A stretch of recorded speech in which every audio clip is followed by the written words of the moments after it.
Shalom semuanya. Saya percaya kita semua dalam keadaan yang tetap bisa bersuka cita, menjaga hati kita dalam keadaan yang tidak mudah buat kita semua. Kita semua sedang bergumul. Ada masing-masing mempunyai cerita dan pergumulannya masing-masing di dalam keadaan yang disebut new normal atau normalitas yang baru. Sesuatu yang tidak biasa kita hidupi, kita harus hidupi hari-hari ini.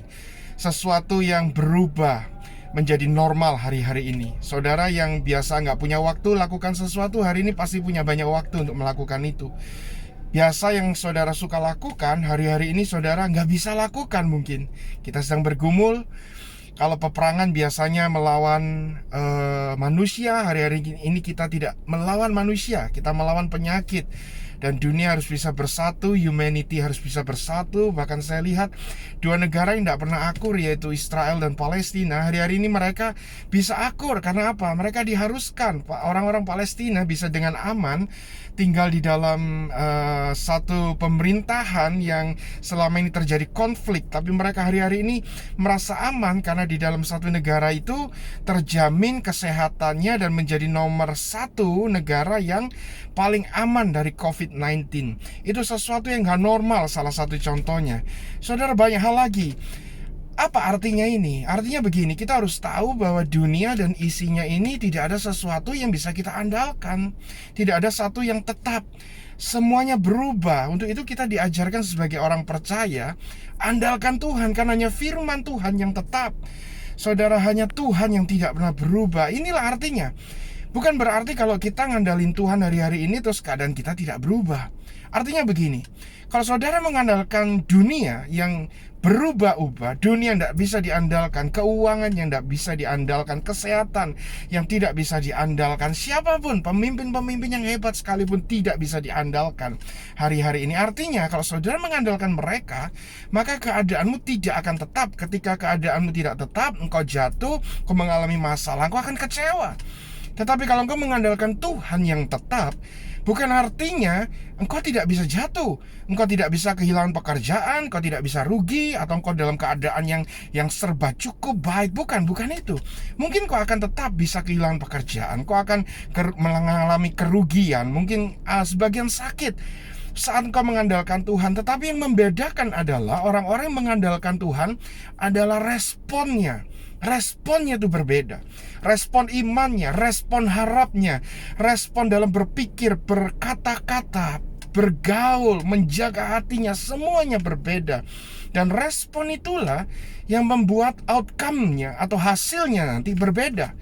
Jika respon kita buruk terhadap keadaan yang buruk, maka sudah bisa dipastikan hasilnya akan buruk.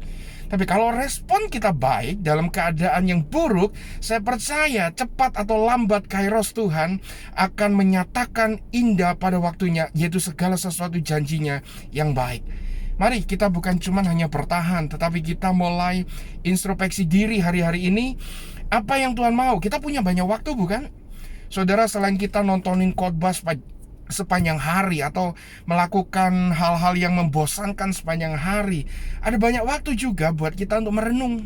Mari kita merenung apa yang terbaik yang kita bisa lakukan setelah nanti pandemik ini usai, pandemik ini selesai. Apa yang kita bisa lakukan yang biasa kita nggak pernah lakukan, mungkin yang biasa kita enggan lakukan, nggak sempat lakukan. Ini saatnya kita bisa bertobat untuk nanti melakukan yang lebih baik.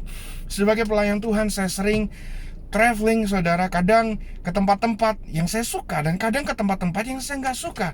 Kadang secara daging saya sempat malas, sempat enggan, sempat komplain dengan Tuhan. Nah, dengan adanya pandemik ini, saya percaya bahwa Tuhan, I promise you bahwa nanti kalau Tuhan kasih saya kesempatan lagi untuk melayani lebih lagi, saya percaya saya akan layani all out. Saya nggak akan komplain lagi, dan seterusnya. Saya akan berikan yang lebih baik lagi. Bukan karena saya takut, tetapi karena saya tahu bahwa kesempatan itu nggak bisa kita take it for granted, atau kita memperalat Tuhan menggunakan kesempatan dengan salah. Kesempatan yang baik yang Tuhan sudah berikan buat kita sebelum pandemik banyak kita sia-siakan. Dan saat pandemik ini pun kita masih punya kesempatan berkumpul dengan keluarga kita. Kita punya kesempatan untuk rekonsiliasi dengan orang-orang kita cintai di rumah, bahkan untuk mendekatkan hubungan, quality time. Itu semua kesempatan. Dan mungkin kesempatan ini pun tidak akan kita dapatkan nanti. Maka gunakan kesempatan ini dengan baik. Kalau yang lalu kesempatan itu tidak kau gunakan dengan baik, gunakan kesempatan ini dengan baik. Dan pikirkan bahwa kesempatan yang akan datang engkau juga akan gunakan sebaik mungkin. Banyak hal yang kita bisa renungkan. Semua sistem mulai berubah. Bisnis berubah, gereja berubah, pelayanan berubah. Nah, perubahan ini bukan cuman kita pikirkan ke dalam arah modernisasi, lebih daripada arah modernisasi. Tetapi perubahan ini kita harus bisa tangkap apa mau Tuhan terhadap gereja. Apa mau Tuhan dalam pelayanan? Apakah masih relevan gedung-gedung yang besar, yang luar biasa, yang penuh dengan teknologi canggih yang selama ini kita bisa beribadah dengan entertainment yang hebat? Apakah itu masih bisa relevan? Mungkin masih bisa relevan. Mungkin kita masih bisa beribadah di gedung-gedung seperti itu. Tetapi apakah mau Tuhan seperti itu saja atau ada yang lebih? Mungkin network, mungkin cell group, mungkin pengajaran, mungkin orang-orang harus bisa mengandalkan Tuhan lebih lagi, bukan hanya mengkultuskan pemimpin, mengkultuskan merek gereja, mengkultuskan doktrinnya masing-masing. Lihat hari-hari ini semua beribadah di rumah dan mereka bisa dengar banyak macam pengajaran.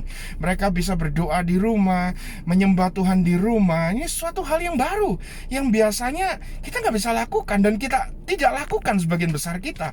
Kita pikir kita cuma ibadah sekali seminggu di gereja. Ada banyak perubahan yang kita harus bisa tangkap. New normal itu bukan sesuatu hal yang baru saja yang harus kita mulai adaptasi untuk lakukan. Tetapi new normal artinya kita harus andalkan Tuhan di dalam keadaan apapun. New normal apapun, kita harus tetap bisa andalkan Tuhan, karenanya Tuhan yang tidak bisa berubah. Tuhan gak suka yang rutin, Tuhan gak suka rutinitas. Saya percaya Tuhan mau sesuatu yang terus berbeda, inovasi, terobosan, itu yang Tuhan mau. Jadi sekali lagi, pandemik ini saya yakin bukan datang dari Tuhan. Tuhan tidak pernah kasih sakit penyakit. Sudah jelas dikatakan bahwa iblis datang mencuri, membunuh, dan membinasakan. Tetapi Tuhan datang untuk memberikan kita hidup, yaitu hidup di dalam segala kecukupan, bahkan kelimpahan. Nah, apakah Tuhan biarkan pandemik ini?